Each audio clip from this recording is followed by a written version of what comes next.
Hey everybody, Brett from AstartesGaming here, continuing my coverage of the Warriors of the North DLC for Battle Brothers. I figured I would start another just kind of one-off playthrough in the new DLC, but with a different start than what we chose last time, so if you missed the first video, I'll try to remember to put a link to it in the description, but I went through all the different start scenarios, which you can see when you go to a new campaign.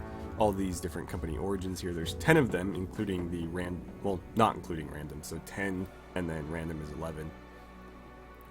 With, of course, the rebuilding a company being sort of the default one that you would have played as before, but then there's all these other new ones. Last time around we did the Northern Raiders, who sort of give the name for this DLC.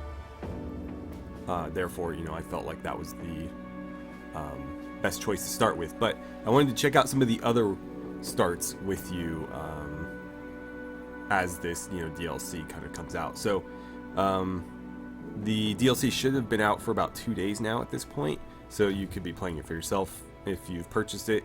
I of course have my code from before, so I have been playing along a little bit, just kind of getting a feel for it, and it seems as though the game has gotten a little bit more difficult. If you've played a little bit of it since the update and the DLC releasing, let me know, but I feel like the game is a little bit more difficult now.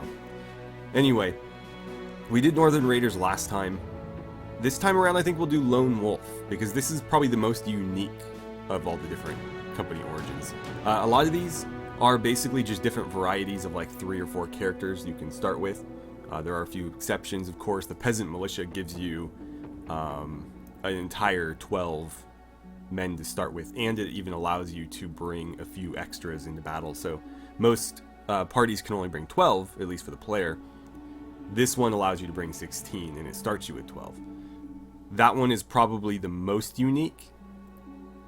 Then, of course, Lone Wolf. So Lone Wolf starts you with a single character, and that character is essentially the most important one in the playthrough. If that character dies, it's over regardless of what happens to everybody else. If he's the only one that dies in the battle, you still lose.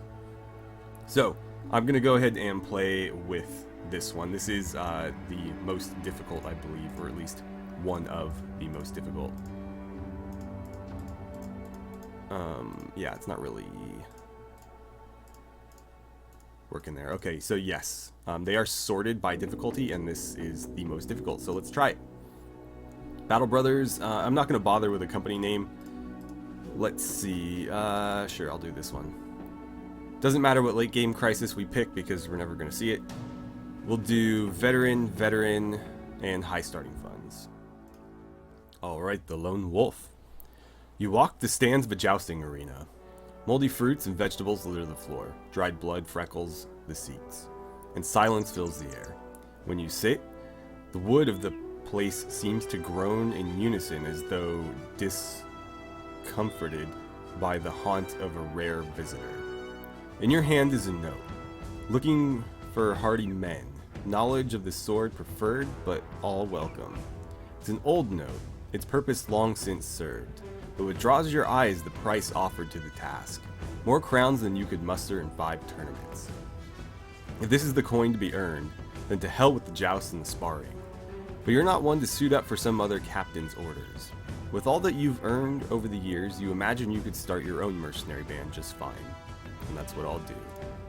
Okay, so we start outside of Vest, and let's see, it's like the northwestern corner of the map. Okay, well, there's nothing really for us to do in here because this is a walled city, though we can see if there's maybe anybody that wants to join us. So we start out with a random knight character. Now, I have tested this briefly, and I had the exact same equipment last time I loaded this up, so I would wager that you get this exact same gear every time. The only difference was that my bassinet was painted a different color. But I had the same armor, exactly, a bassinet just like this, but again, it was painted like green and white or something. And then a longsword. So I think you get this same bassinet, sellsword armor, and longsword every time. You also get a couple of level ups, so let's do those very quickly here. Let's see, 4, 4, and I don't know about a 3 over there. Let's do a 3 here. With that many stars, he should roll a little bit better. I'll do 4, 5, 4, I think, and we get 1 more. I'll take more fatigue because he is wearing pretty heavy armor. That's pretty poor. I'd like melee defense, but he hasn't rolled very well. Actually, defense always rolls lower than the others, so maybe I should just take it. Yeah, let's do it. Okay, so that's all we get in terms of skills, but then we can also choose a couple of perks. I'm gonna go with student so that he levels up faster. I like to take that as my first level up in all my playthroughs. For this character, I think 9 lives makes a lot of sense because if he's going to die, then we lose. So if there's kind of a get out of jail free card, why wouldn't we take it? And it's not carrying a shield, so that's not going to help us. Relentless, no. Taunt. Taunt might be a good idea just because he's going to be so much better than anybody else that we put alongside him. Though, if he's not going to be using a shield, I like dodge. What else? Steel Brow. Colossus might be a good idea, just to help him stay alive. What to choose, what to choose. So many options. Brawny could be a good one too, because he is quite weighed down by that armor. I'm going to go ahead and take Brawny. So that gives me an extra 12 fatigue, which is effectively like 1 or 2 attacks per battle. So that might work out well for us. I don't have a ton of money, so rather than trying to recruit straight out of the gate, let's head south. The reason I say south is because we won't be able to take any work here yet, or here, because these are both walled. But any of the villages will have work for us. I think I'd rather head east. Is that... yeah, I think that's good enough. I'm just trying to figure out like where is going to make the most sense, because if we go down here, we've kind of only got one way to go. It would be hard to cut across. It would take a long time to get through those mountains, whereas over here we can kind of head into this area, and then there's a lot of different places to go from there. So that will potentially have more work options for us. Right, so we've got some quests. Let's see here. Blah, blah, blah, blah, blah. How much are you paying? 30 up front, 130 when we're done. Secure wooden watchtower. Sure, why not? Sounds like something we can do by ourselves. Now, if we wanted to, we could hire some people. But again, I don't want to have to throw a bunch of money at getting them equipped properly. I will buy a bit extra food though, and I should probably give him that bandage. Not that he'll probably ever be able to use it, because generally if you only have one person in your party, they're going to be a little bit too preoccupied fighting to patch themselves up. But you never know. Okay. Let's see what's here.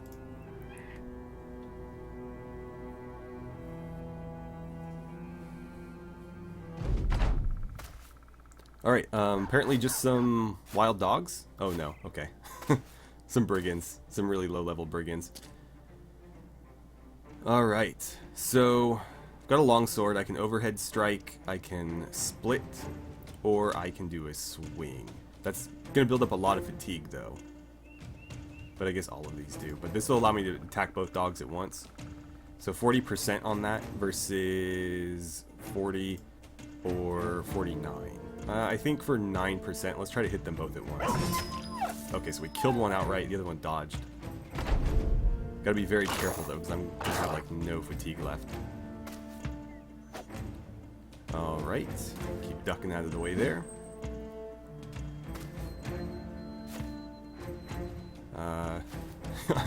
His morale might break just because we're getting surrounded. How many can I get at once? 3? Let's try these 3. Cool. So we killed him. I think our morale improved a little bit. We still haven't hit that dog, so we only got the first one again. Probably would have been better off just doing normal swings at this point. Though, they seem to have a hard time hurting me. Maybe not. Just don't stun me. Whatever you do, don't stun me. And don't make me bleed with that cleaver either. Though, I think he'd have to get through the armor a bit more first. So, what's my best chance to hit here? 69's pretty good. Alright, let's do that. Wow. Ended him rightly with the pommel of his sword there. Actually, it's just an overhead swing. It just looks like it because the icon is like the hilt of it. Okay, my turn again. So who's next? 57. Yeah. Oh god, cut his head right off. So, I mean, this really goes to show that one high-leveled character that's really well equipped is pretty much a force to be reckoned with, because even this party of, like, what were they, 6 or 7? They're having a hell of a time doing anything to me. And I'm just standing here taking it. And one-shotting them right back. Though, we'll see if I recover enough fatigue to... Okay, so I can still attack. It seems like each turn I get 15 back, which is just enough to pull off one attack. Man, he is a butcher. I didn't bother to look at his traits. I wonder if he has, I forget what the perk is called. I will take that loot, though. Not perk, sorry. I forget what that trait is called. Hate for Undead, player character, and Hedge Knight. He's also an optimist. No, I was thinking of the one, I want to say like Brutalized, but I don't think that's it. But it basically gives a higher chance for decapitations and like gruesome deaths that help demoralize the enemy. Let's get rid of... I don't like wooden flails. And I'll get rid of that shield. I might keep a couple just in case, again, I decide to bring some people along. Because I can throw like a shield and a spear on them and they'll be like okay at fighting. Do I want to do that now? I could buy something cheap like another militia spear. And there is, like, a leather tunic isn't the worst. Huh. Well, I guess let's see if there was even anybody here worthy of being recruited. You're pretty much the worst that could be on offer. Oscar's not bad. So the way I judge this, and this is not really relevant to the DLC or anything, but I'll mention it anyways, is I always look at hiring fee versus daily wage. So the hiring fee is generally more reflective of what they're equipped with. So you can see like this guy having just rags and a knife is a lot cheaper than somebody with rags, a knife, and a hat, or a decent, you know, tunic and a knife, or even just rags and a hat. And then these guys have better armor, so you can see they get a little bit more expensive. Now, he doesn't have a weapon, so he's pretty cheap too. But what the daily wage reflects is how good they are as characters. So somebody with a 4 is going to be an awful combatant regardless of what you put on them, versus somebody with like 9 is going to be a little bit more useful. He's also an apprentice, so he's going to gain experience 10% faster. So I think he's actually somebody worth recruiting. He's basically going to be as good as Oswald here. He just has no weapon, so he's cheaper. So I'll hire him. And I don't think I'll bother with anybody else, although Ivor's not the worst. Yeah, you know what? Let's get 2 people. And we'll have them flank our hero here. So let's see, shield and spear, and you can have this leather hat thing. Then we'll jump into the marketplace real quick, and I've got a shield, so let's just give him the cheapest spear on offer, and I'll buy this leather tunic as well. Okay, so you can have that. There we go, and this, and this. And we'll sell those. Not that they're worth anything, but...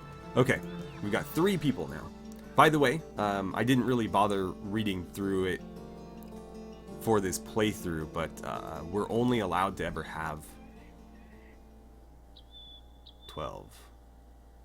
Oh, I had to clear it and then escort workers to it? That was weird.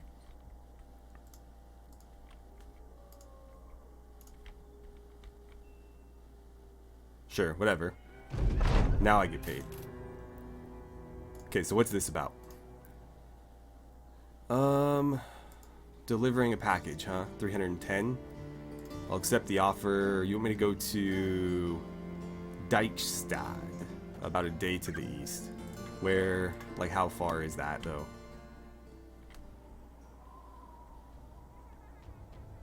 Oh, that's like several villages over. No, I think I'd rather just go to the next... Yeah, because they might have work there, so let's just head to that one. No point in skipping over all these. Especially not for like 300 crowns. Oh, ran into some Orcheon. I think we can take him.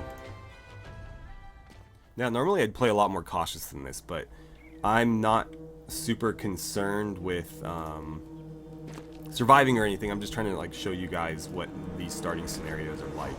I'm not, you know, trying to make this a long-term playthrough, so I'm being a lot more careless and aggressive than I would normally be. I should have gotten the spear wall up. I thought we would have higher initiative than them since we did initially, but apparently not. That's not wise. Let's just wait. I've already been engaged. Okay. Overhand strike, 87% is pretty solid. Sweet. Okay. So now I'm going to ask you to get that spear. Because they will try to engage. You need to protect yourself because you are going to die. 77 and we missed. Wow. At least that shield's holding up. You're bleeding too. Nice. Oh wow, he just completely pushed right through that. 72. Let's go for a kill. I was hoping that would demoralize him, but no such luck. Whoa, he almost killed you in one hit. And he did kill you. Did that guy die? Yeah, he killed Ivar.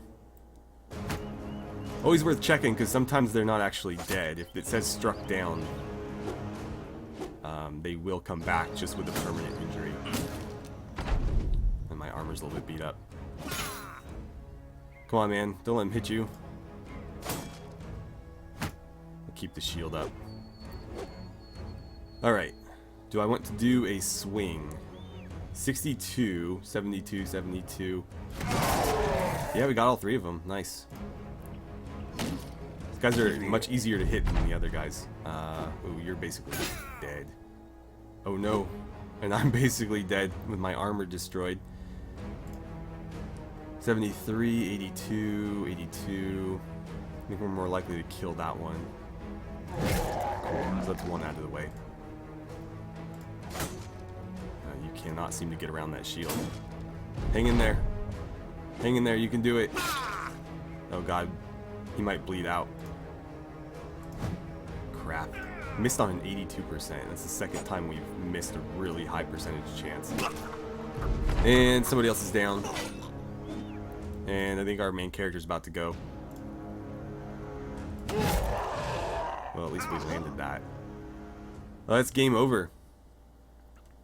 So obviously, being a little bit too, you know, careless can get you killed with that one. Yeah. So, very, very tricky there, because you are starting with just a single character. And therefore, you need to be kind of more methodical in how you build up your force. And also, you know, pay attention when you're on the road, unlike what I was doing. But yeah, so you start with a single, well-equipped knight. You can never have more than 12 men in your roster. So that doesn't mean you can only just deploy 12 to battle. You can only ever have 12 in your party. You don't get to have, God, I forget how many you get to have by default.